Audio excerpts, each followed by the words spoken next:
আল্লাহ তো চিনি না। চলেন দেখি ফেরাউনকে যে আল্লাহ চিনাইছেন, ফেরাউনের কৃতদাসী ছিল মাস্তা, যার কবর থেকে এখনো সুগ্রাণ বাহির হয়। হাদিসে নেয়ামত বলতেছি, আমার নাকে ওই গ্রাণ আছে আলহামদুলিল্লাহ। আপনিও যে ওই গ্রাণ নিয়ে আসতে পারেন। খোলা আছে ওই জায়গা, পুরা কবর প্যাক, ছোট্ট একটা জায়গা আছে ছিদ্র, হাজারো মানুষ ডেলি দেখতে যায়। জর্ডান আর মিশরের বর্ডারে আছে, আপনিও যে দেখে আসতে পারেন। সে ফেরাউনের সামনে পরিচয় তুলে ধরছিল আল্লাহ। ফেরাউন যখন ডাইকা বলছে, আমার মেয়েকে কোন রবের তথ্য দিলে? বলে, তুমি জানো না জানার ভান ধরতেছ। কোন রব জানতে চাও? আল্লাযী রব্বি ওয়া রব্বা, আমারও রব তোমারও রব, রব্বা বিনতাক তোমার মেয়ের রব, রব্বুল আলামিন সমগ্র জগতের রব। এতটুক যদি তুই বুঝে না আসে, তাহলে শোন রবের পরিচয়। আল্লাযী রব লা ইলাহা ইল্লা হু الرحمن الرحيم الملك القدوس السلام المؤمن المهيمن العزيز الجبار المتكبر الخالق البارئ المصور الغفار القهار الوهاب الرزاق الفتاح العليم القابض الباسط الخافض الرافع المعز المذل السميع البصير الحكم العدل اللطيف الخبير الحليم العظيم الغفور الشكور العلي الكبير الحفيظ المقيت حسيب الجليل الكريم الرقيب المجيب الواسع الحكيم الودود المجيد الباعث الشهيد الحق الوكيل القوي المتين الولي الحميد الموصي المبدي المعيد المحيي المميت الحي القيوم الواجد الماجد الواحد الاحد الصمد القادر المقتدر المقدم المؤخر الاول والاخر الظاهر والباطن الوالي المتوالي البر التواب المنتقم العفو الرؤوف مالك الملك ذا الجلال والاكرام المقسط والجامع والغني والمغني المانع الدار النافع النور الهادي البديع والباقي الوارث والرشيد الصبور فهو ربك وربك। এটা হলো তোর আর আমার রব। ওই রব আমাদেরকে ডেলি ডাকে। হায় হায়, আপনারা আমার ডাকার বাসী, মেরা দিয়ে তো পড়ের, একই জায়গায় আমাদের বসবাস। একটু ভাবি না, ওই আল্লাহ ডাকে, একের ভিতরে 100 বানায় ডাকে। কয়জন আসে? কয়জন আসে যেটার ভিতরে জীবনের 100% প্রস্তুতি ছিল রাখা, আখিরাতের প্রস্তুতি 100% যেটার ভিতরে রাখা ছিল? কয়জন আসে? কয়জন যুবক আসে? কয়জন মা বোন দৌড়ায়? উচিত তো ছিল সবার দৌড়ানোর। এই জন্য আসেন, ভাবেন, চলে যাব প্রস্তুত আমি কতটুকু, প্রস্তুতি কতটুকু। সত্য এটাই মেরে দোস্ত, সত্য এটাই। দুনিয়ায় কার কতটুকু পজিশন, এটা আল্লাহর বিষয় না, আল্লাহর বিষয়। প্রস্তুতি কতটুকু, এটা আল্লাহর বিষয়। ওই ফেরাউনের কৃতদাসী প্রস্তুতি নিছিল, বিদায় কবর থেকে আজও সুগ্রাণ বাহির হয়, আর আমাদেরকে মেসেজ দিতে থাকে, আমি প্রস্তুতি নিয়ে আমার এই অবস্থা, তোরও প্রস্তুতি নিয়ে আস, তোদেরও এই অবস্থাই হবে। সাহাবারা প্রস্তুতি নিয়ে চলে গেছেন, এই জন্য ওনারও মেসেজ দিচ্ছেন, কোরআনও মেসেজ দিতেছে, আস-সাবিকুনাল আউয়ালুন মিনাল মুহাজিরিন ওয়াল আনসার ওয়াল্লাযীনা ইত্তাবাউহুম বিইহসান রাদিয়াল্লাহু আনহুম ওয়া রাদু আন। ও দুনিয়ার কিয়ামতের সকাল পর্যন্ত মানুষ, আমরা মেসেজ দিয়া যাইতেছি, আমরা প্রস্তুতি নিয়ে আসছি, তোরাও প্রস্তুতি নিয়ে আস। বেলাল মেসেজ দিয়ে গেছে, প্রস্তুতি নিয়ে আসো, তাহলে আমার মতো জমিনে হাঁটলে জান্নাতে পদধ্বনি হবে, এতে কোনো সন্দেহ নেই। হবে। আল্লাহর রাসূল জান্নাত ঘুরতেছিলেন, হায় হায় হায় হায়, হারিস ইবনে নোমান জান্নাত ঘুরতেছিলেন, হঠাৎ জান্নাতের ভিতরে কোরআনের আয়াত আওয়াজ, কান পাইতা শুনতেছেন। হারিস ইবনে নোমান রাদিয়াল্লাহু তাআলা আওয়াজ। জিজ্ঞাসা করছে, জিবরিল, এইখানে হারিস বিন নোমানের আওয়াজ? বলছে, আপনি তো আজকে শুনতেছেন, আমরা ডেলি শুনি। দুনিয়ার থেকে তো আপনি রাত্রেই আসছেন, এখনো দুনিয়ায় রাত্রেই চলতেছে। ভ্রমণ রাত্রেই পরিসমাপ্তি ঘটবে। হারিস বিন নোমান প্রতি রাত্রে যখন তাহাজ্জুদে কোরআন পড়ে, তো আমরা লাউড স্পিকার খোলা শুনতে থাকি, তার আওয়াজ আমাদেরকে আকর্ষিত করে। বলছে, এই মর্তবা পাইলো কি করে, মর্যাদা পাইলো কি করে? আজকের যুবক যদি বসতো, তাহলে আমার তার আওয়াজও ওইখানে গুঞ্জতে থাকতো। বলছে, মার খেদমত করে পাইছে। যদি আমার সমাজের যুবক বসতো, তাহলে কোনো যুবক মা বাবার সাথে বড় বড় চোখ করতো না, ও তো মা বাবার সেবা করতো, পায়ে পড়ে খেদমত করতে থাকতো, আর আশা করতে থাকতো আমার আওয়াজও ওইখানে গুঞ্জবে। আমার আওয়াজের প্রতিধ্বনি ওইখানে হবে। যদি বুঝতো তাহলে তো এটাই সত্য হইতো যে শাফি রহমতুল্লাহ আলাইহির মতো ব্যক্তি সারাদিন পরিশ্রম করার পরে রাত্রে ঘুমানোর কথা ছিল। ওলামারা জানে ওনার ব্যস্ততা কি ছিল, কিন্তু বাবা ছিল না, মা বৃদ্ধা ছিল, সারা রাত্র পায়ে তেল লাগাইতেন আর টিপতেন আর মাকে ঘুম পাড়াইতেন। মাঝে মাঝে খুশিতে পায়ের তালুতে চুমা মেরা দিতেন, মা কাইপা উঠতো, আমার পায়ের তালুতে চুমা। হাসতো আর বলতো, তোমার পায়ের তালুতে চুমা দিই না, আমি তো জান্নাতে চুমা দিয়ে সাহায্য নিতেছি। তাহলে আমার সমাজের যুবকও বুঝতো। আজকে সবচেয়ে বড় আমার সমাজে অনিরাপদ হলো মা বাবা সন্তানের কাছে। নিরাপদ না, প্রতিনিয়ত আমাদেরকে দেখায় মিডিয়া, মাস পার হয়ে যেতে পারে না, 2-4টা খবর এমন আসে না যে সন্তানের হাতে মা বাবার জান দিতে হয়েছে। লানত আমাদের জিন্দিগি। এই জন্য প্রস্তুতি কতটুকু চলে কিন্তু যেতে হবে। দুনিয়ায় পজিশন কতটুকু এটা আল্লাহর বিষয় না, প্রস্তুতি আল্লাহর বিষয়। যে প্রস্তুতি নিয়ে আসবে। নতুন ওয়াজ করতে আনবো আপনাদের জন্য। হরে বেলালের বাড়ি আমি 6 বার দেখছি, 6 বার। আমার আরো মন চায় ওইখানে গেলে কাঁদতে না চাইলেও কান্না আসে, চিৎকার ভিতরে না আনতে চাইলেও চিৎকার আসে, চোখে পানি আসে। বেলাল তুমি কোথায়? আমি বেলাল রাদিয়াল্লাহু তাআলা আনহু তুমি কোথায়? দুনিয়ার মানুষগুলা কোথায়? হায় হায় হায়, তোমার কালো, দুনিয়ার কোনো পজিশনই নেই। কসম খোদা, দুনিয়ার পজিশন যদি আল্লাহ, সম্পর্ক যদি পজিশনের ভিতরে সম্পর্ক আছে, আজকে তো আমরা ভাবি সম্পর্ক আমাদেরকে অনেক আগে নিয়ে যাবে। যদি আল্লাহ সম্পর্ক দেখতেন, দুনিয়ায় কার সাথে কার সম্পর্ক আল্লাহ এটা দেখেন না, প্রস্তুতি দেখেন। যদি দেখতেন তাহলে আবু তালেবের মতো বড় মর্যাদাশীল নবী রসুলদের পরে কেউ হতো না। এটা আমার মনের, আমার বিশ্বাস। আপনি জানেন না আবু তালেব মুহাম্মদুর রাসূলুল্লাহ সাল্লাল্লাহু আলাইহি ওয়াসাল্লামের জন্য কি করছেন? আপনি তো ভালোবাসেন অতটুকু না যতটুকু আবু তালেব ভালোবাসেন, অতটুকু না। জীবিত দশায় যতদিন পর্যন্ত এইখান থেকে রূহ বাহির না হয়ে গেছে মুখ দিয়া, ওই পর্যন্ত বাতিচার উপরে একটা ফুলের টোকা পর্যন্ত পড়তে দেন নাই। আল্লাহ রসুলকে শারীরিক কষ্ট দেওয়ার কারো কোনো সাহস হয় নাই। সবাই জানে বিছনায় পড়া থাকলে কি হবে। আবু তালেব বিছনায়ও শোয়া আসে, এমনও শোয়া আসে।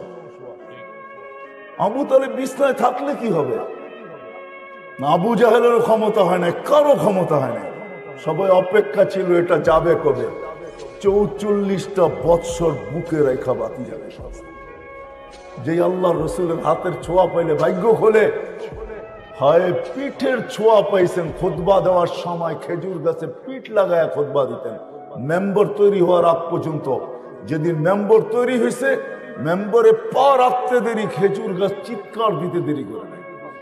ওই কান্না পুরা মসজিদে নববী শুনছে। আল্লাহর রসুল নাইমা এসে সান্ত্বনা দিছে, কাঁদিস না, ছোঁয়া দিতে থাকবো। তারপরও শান্ত হয় নাই। বলছে তোকে জান্নাতে নিয়ে যাবো, তুই খেজুর দিবি, আমি খাবো। তারপরে শান্ত হচ্ছে। যার পিঠের ছোঁয়া পাইলে ভাগ্য খোলা যায়, এরকম ধন্য হয়। আবু তালেবকে তো নিজের হাতে কবরে নামাইছে। আর বলছে আম্মি আম্মি মা তারাক্তা লি সাবিলা, চাচা আমার জন্য কোনো রাস্তা রাখলেন। বলছিলাম কলেমা পড়েন, বললেন না। বলছিলাম আমি পড়বো, আপনি শুধু ঠোঁট হেলাবেন, তাও হেলাইলেন না। চুপ থাকতেন তাইলেও মনকে বুঝাইতে পারতাম। কিন্তু সর্বশেষ একটা চিৎকার দিয়ে চলে গেলেন আলা মিল্লাতি আব্দুল মুত্তালিব। আব্দুল মুত্তালিবের মিল্লতের উপরে চলে গেছে। দুনিয়ার কোন পজিশন আল্লাহ দেখবে না, প্রস্তুতি কতটুকু নিল এটা দেখবে। আসেন, ওই প্রস্তুতি কখন হবে? যখন আল্লাহর দাবি পূরণ হবে। আল্লাহর দাবি পূরণ হবে। আল্লাহ মানুষের কাছে দাবি রাখেন, বেশি কিছু রাখেন। দিছেন অনেক, গণাইতে গেলে জীবন শেষ হয়ে যাবে। শুধু শুধু বলেন না অফি আনফুসিকুম আফালা তুবসিরুন। আল্লাহ কোরআন দিয়ে দুনিয়াকে বুঝাইয়া দিয়েছেন, ও দুনিয়ার মানুষ নিজের ভিতরে তাকায় দেখিস না কেন? বলেন আপনাদেরকে আমি প্রশ্ন করি, অধিকাংশ এখানে শিক্ষিত হবেন, বেশিরভাগই শিক্ষিত। বলেন চোখ নিয়ে 200 শত বৎসর লক্ষ লক্ষ ডাক্তার গবেষণা করতেছে, আমাকে ডাক্তাররা বলো গবেষণায় কতটুকু গেল আর এই চোখের গবেষণা কতটুকু কবে শেষ হবে। সারা দুনিয়ার চোখের ডাক্তার কি বলবে বলেন? 3.5 হাতে একটা মানুষ, 7 ফিটের মানুষ দুনিয়াতে বহুত কমই, 6 ফিটের একটা মানুষ, 6.5 ফিটের মানুষ, শত শত বছর ধরে WHO একটা মানুষ নিয়ে গবেষণা করতেছে। প্রত্যেকটা অঙ্গকে আলাদা আলাদা করে, হার্টকে নিয়ে কেউ গবেষণা, দাঁতকে নিয়ে কেউ গবেষণা, হাড্ডি নিয়ে কেউ গবেষণা, নাক কান গলা নিয়ে কেউ গবেষণা, লিভার নিয়ে কেউ গবেষণা, কিডনি নিয়ে কেউ গবেষণা, পেশাব নিয়ে কেউ গবেষণা, আছে না নাই? রগগুলা নিয়ে গবেষণা। 6 ফিটের একটা মানুষ, কয়েক কোটি ডাক্তার গবেষণা করতেছে। আমাকে বলো না গবেষণায় কোথায় গেলে? WHO জবাব দিবে গবেষণা করতেছি, এটা বলতে পারবো। এটার কোনো কিনারা খুঁজে পাই না। আজ পর্যন্ত হোবল দিয়া দেখছি, কোনো কিনারা পাই না। হোবল চিনেন তো? হোবল চিনেন? মনে হয় হোবলও চিনেন না আপনারা, ঠিক না? খালি আমাদের দোষ দেন, হুজুররা কিছুই জানে না, ঠিক না? এখন তো হোবল দেখি আপনারাও চিনেন না।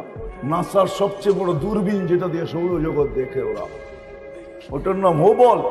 হোবল দিয়েও খুঁজে আজ পর্যন্ত কিনারা পায় নাই। ওরা এই কথাই বলবে গবেষণা করতেছি, এটার কোনো 6 ফিটের হইলে কি হবে, এটার কোনো অঙ্গের কোনো কিনারা নাই, কোনো কুল নাই। এক চোখে 13 কোটি ক্যামেরা দিয়ে আপনি দেখেন, 2 চোখে 26 কোটি ক্যামেরা, 1.6 সেন্টিমিটার জায়গা দিয়া 13 কোটির ক্যাবেল পিছিয়ে নিয়ে গেছে। পিছে 2টা তারকে একসাথে লাগতে দেয় না। খালি প্রযুক্তি প্রযুক্তি। আল্লাহর প্রযুক্তির নাম হলো কুদরত, মানুষেরটার নাম হলো বিজ্ঞান, আল্লাহর প্রযুক্তির নাম হলো কুদরত। কুদরত দিয়ে পিছনে নিয়ে গেছে। আল্লাহ দিছেন অনেক, দাবি বেশি না, সামান্য দাবি রাখছেন। 24 ঘন্টায় 5 ওয়াক্ত নামাজ রাখছে, আর কি রাখছে বলেন? বাকিগুলো তো নফল, না করলেও চলে। সারা বৎসরে কি রাখছে? একটা মাস রোজা রাখছে, আর কি রাখছে? সারা জীবনে টাকা দিছে তো কি রাখছে? একবার হজ রাখছে। 100 টাকা দিছেন তো 2.5 টাকা চাইছেন, দিছেন কে? হ্যাঁ, কোরআন তো বলে আগনা ওয়াফকার। কোরআন বলে তোকে দুনিয়া আমি বানাইছি, টাকা আমি দিছি। সত্য এইটাই, নদীর এপার গড়ে ওপার গড়ে, নদীর এপার ভাঙ্গে ওপার গড়ে, এই তো নদীর খেলা। সকাল বেলার ধনীর তুই ফকির সন্ধ্যা বেলা। হ্যাঁ, একটা সময় আমাদের দেশেও ছিল রয়্যাল ফ্যামিলি, মাত্র 40টা। এখন যার 2 কাঠা জমিন গুলশানে আছে, তো রয়্যাল, আমি রয়্যাল, ঠিক না? কি বলেন? গুলশানের 2 কাঠার দাম কত? 20 কোটি টাকা হবে। 10 কোটি টাকা 2 কাঠায়? কোন জায়গায় আছে বলেন আমাকে? পার্টি আমার কাছে আছে, বেচা দিব এখনই। এত সহজ? আল্লাহ বলে ধন আমি দিছি। 2.5 টাকা চাইছি, বেশি তো চাই না। আগের উম্মতের জন্য তো 10% ছিল, এই উম্মতের জন্য 2.5%। আবার কিরকম রাখছে? এই জন্য তো আমি বলি, আমার জাতি যদি কিচ্ছু না করতো, 5 ওয়াক্ত নামাজই করতো, তাইলেও তো কিয়ামতের দিন বলতে পারতো নামাজ ওকে, জীবন ওকে, পুরা জীবন নামাজ পড়ছি, 1 ওয়াক্ত বাদ দিনে। সুযোগ ছিল না? ছিল না? আমার উম্মত, আমার জাতি যদি সারা বৎসর কিছু না করতো, আমি জীবন কাহিনী, আমি চাঁদে 6 বার গেছি। চাঁদ বুঝেন? আবার আকাশের চাঁদ বুঝেন না? আফ্রিকা একটা দেশ আছে চাঁদ, যেটাকে আরবিতে তাসাদ বলে, আমি 6 বার গেছি। একবার আমি জিজ্ঞাসা করতেছিলাম ব্যবসায়ীদেরকে যে তোমরা রমজানে কি করো? তো বলছে, শোনো, নিত্য প্রয়োজনীয় বিক্রি যারা করে, প্রয়োজনীয় জিনিস যারা বিক্রি করে, ওরা ব্যতীত আমরা কেউ ব্যবসা করি না। কেন? রমজান তো আখেরাত কামানের মাস, দুনিয়া কামানের মাস না। আমরা তো 11 মাস কামাই, 1 মাস কামাই না। তো জিজ্ঞাসা করলাম নিত্য প্রয়োজনীয় জিনিসের দাম কিরকম হয়? তো আমাকে বলতেছে, তোমাকে মুফতি মানাইলো কে? তুমি কেন? নিত্য প্রয়োজনীয় জিনিস আমাদের দেশে আমরা গরিব হইতে পারি, যারা বিক্রি করে এরা 1 মাস কোনো মুনাফা নেয় না। আমি বললাম কেন? কেন তুমি হাদিসে পড়ো না, মুআসাত, সহানুভূতির মাস, আমরা গরিব। আল্লাহ ওয়াদা করছে যে সহানুভূতি দেখাবে রমজানে কর্মচারীর সাথে আর মানুষের সাথে, আমার বান্দাদের সাথে, তার জন্য জান্নাত লেখা দিবে। বলছে আমাদের কোন ব্যবসায়ী যেই দামে কিনা, কস্টিং যতটুকু অতটুকু দাম নেয়, কোন নিত্য প্রয়োজনীয় 1 পয়সা লাভ নেয় না। আমি বললাম যারা কিনে, তো বলতেছে একটা হাসির ব্যাপার আছে, রহস্যের ব্যাপার আছে। আমি বললাম সেটা কি? যারা কিনতে যায় ওরা দোকানদারকে বলে তুমি তো জান্নাত কামায় নিলা, আমাকে জান্নাত কামানোর সুযোগ দিবে না? তুমি যখন আমার সাথে সহানুভূতি দেখাইলা, তুমি এক পয়সাও লাভ নিলা না, তো আমি এই টাকাটা তোমাকে হাদিয়া দিয়ে সহানুভূতি দেখাইলাম, আমিও জান্নাত পেতেছি। বলেন লাভ বেশি পায় না কম পায়? হ্যাঁ, হয় আমার জাতি যদি বুঝতো, আমি যদি মিডিয়ার মাধ্যমে জাতির কানে এটা পৌঁছাইতে পারতাম, সবাই যদি রমজানে অভ্যস্ত হতো এরকম, এক মাস যদি আল্লাহকে দিয়া দিত, প্রস্তুতি হয়ে যেত। এক মাস তো 70 মাস, বৎসর হয় 12 মাসে। তাও যদি না করত, শেষ 10 দিন যদি আমার পুরা জাতি লাইলাতুল কদরকে ধরার জন্য উৎপাইতা থাকতো, শেষ 10 দিনে লাইলাতুল কদর হবেই হবে, উৎপাইতা থাকতো, তাইলেও তো মারা যাওয়ার পরে আল্লাহকে বলতে পারতো, যদি জিজ্ঞাসা করে 80 বৎসরের বুড়াকে কতদিন ছিলি, 80 বৎসর, হিসাব রাখেন এক রাত্রে দিয়া নেই। আল্লাহ যদি জেলে এক রাত্র, তো কেন এক রাত্রে তো 83 বছর 4 মাস ছিলাম। 80 থেকে 80 বাদ দেন, এটা কিছু নাই দিলেন, তারপরে তো 3 বছর 4 মাসের পাওনা আছি আপনার কাছে, ওইটা দেন, এটুক দিয়ে আমার চলবে, আর বেশি লাগবে না। যুক্তি তো ছিল। কে প্রস্তুতি নিতেছে? বেশি কিন্তু আল্লাহ চায় না। আসেন, কসম খোদার এটাই দুনিয়ায় কার কি পজিশন আল্লাহ দেখবে। প্রস্তুত কে কতটুকু? নারী প্রস্তুত না পুরুষ প্রস্তুত? যুবক প্রস্তুত না বৃদ্ধ প্রস্তুত? যে প্রস্তুতি নিবে, কসম খোদা কোরআনের কথাই সত্য হবে। সালাম কওলাম মির রব্বির রহিম, রব্বে রহিম সালাম দিবে, এতে কোনো সন্দেহ নাই। ফেরেশতারা কার্ড অফ অনার দিবে। وسيق الذين اتقوا ربهم إلى الجنة زمرا حتى إذا جاءوها وفتحت أبوابها وقال لهم خزنتها السلام। ফেরেশতারা সালাম দিয়ে জান্নাতের গেট পর্যন্ত পৌঁছাবে।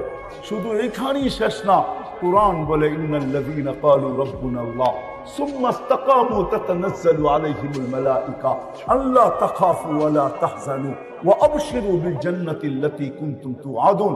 সত্য এটাই, প্রস্তুতি যুবক নিল তো মরার সময় দেখবে স্বাগত জানানোর জন্য ফেরেশতারা নাইমা আসতেছে, কানে কানে আইসা বলবে আল্লাহ তাখাফু, তোমার ভয় নাই। কার ভয় আছে না না আছে এটা বিষয় না, তোমার ভয় নাই, তোমার কোনো চিন্তা নাই। পর্দা সরায় দিয়া বলবে দেখ জান্নাত তোর জন্য অপেক্ষা করে। কিন্তু এটাও শুনে রাখো, দুনিয়াওয়ালারা তোমাকে দাফন করতে দেরি, ভেঙে যেতে দেরি করবে না। আর কোনদিন সন্তানও কবরের পাশে যায় দাঁড়াবে। কয়জন আছে আমরা বাপের কবরের পাশে যায় দাঁড়াই? বৎসরে একবার, মাসে একবার, হয় কেউ দাঁড়াবে না। ফেরেশতারা বলবে নাহনু আউলিয়াউকুম ফিল হায়াতিদ দুনিয়া। দুনিয়ার মানুষগুলার স্বভাব এটাই, ওরা নিমক হারাম হইতে পারে, ওরা অকৃতজ্ঞ হইতে পারে, এটা ওদেরই স্বভাব। কেননা পাইতে দেরি, যখন আল্লাহকে বলতে দেরি করে না, তুমি তো একটা বাড়িয়ে দিয়া যেতেছো, তোমাকে আর কি স্মরণ করবে? তুমি তো সামান্য ব্যাংক ব্যালেন্স দিয়া যেতেছো, তোমাকে আর কি স্মরণ করবে? কিন্তু শুনে রাখো, আমরা তোমার সঙ্গে দুনিয়া তো ছিলাম, আখিরাতে থাকবো। এটাই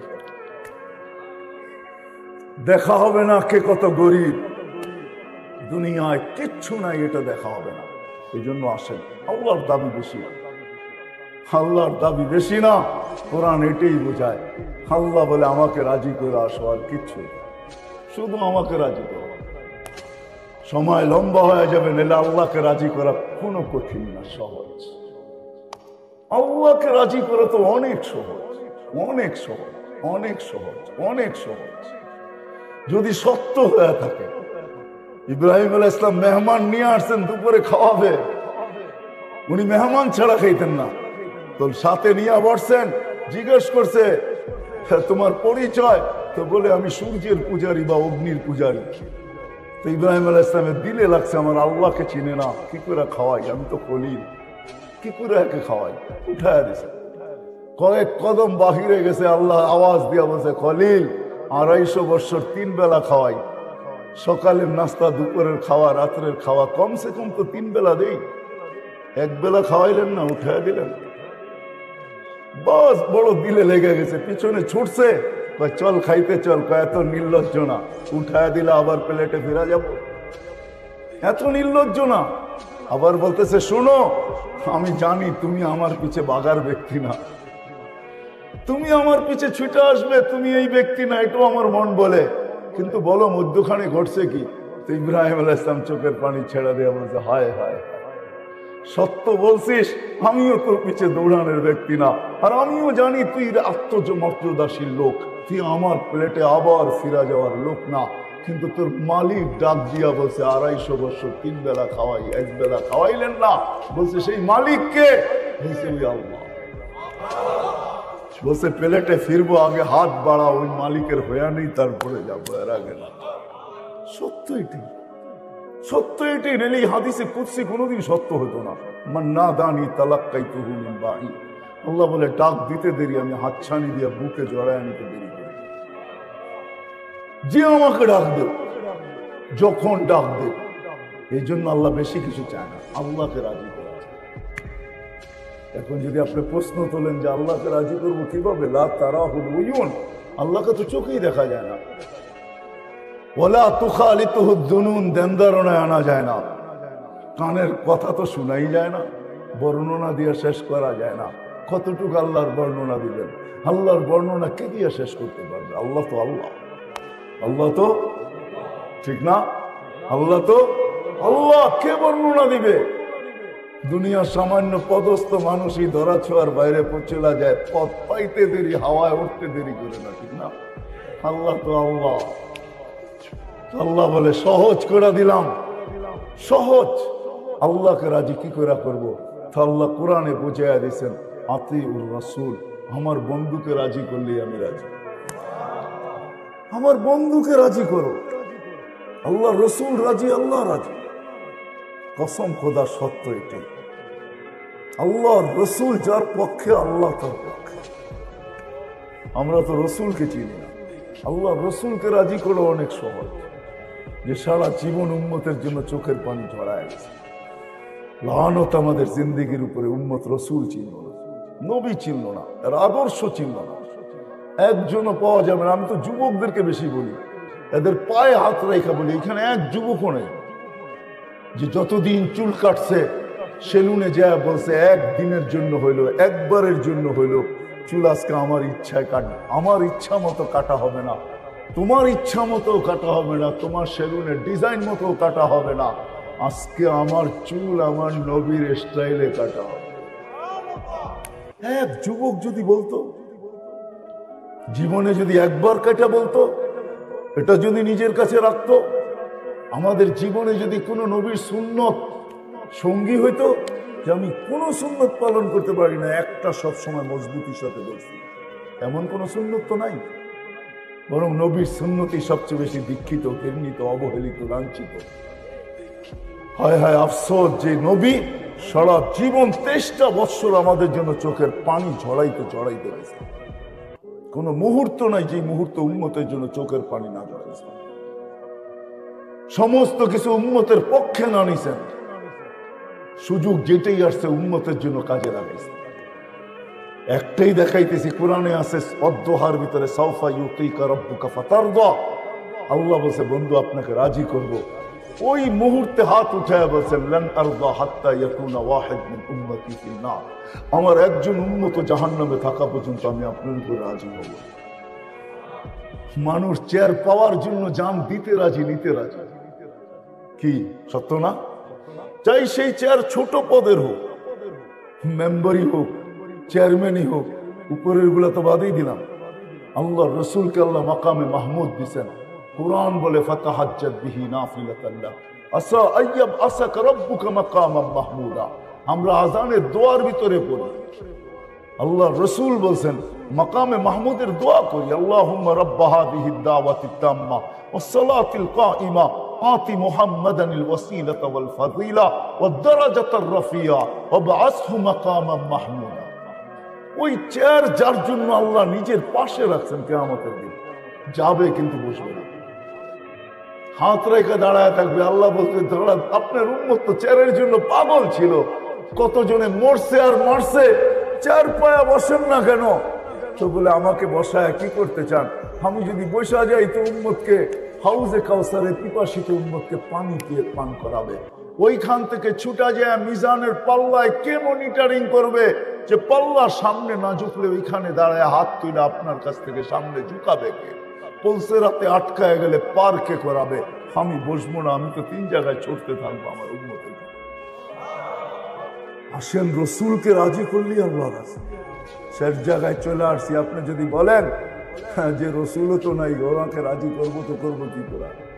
রসুল নাই বটে, আমিও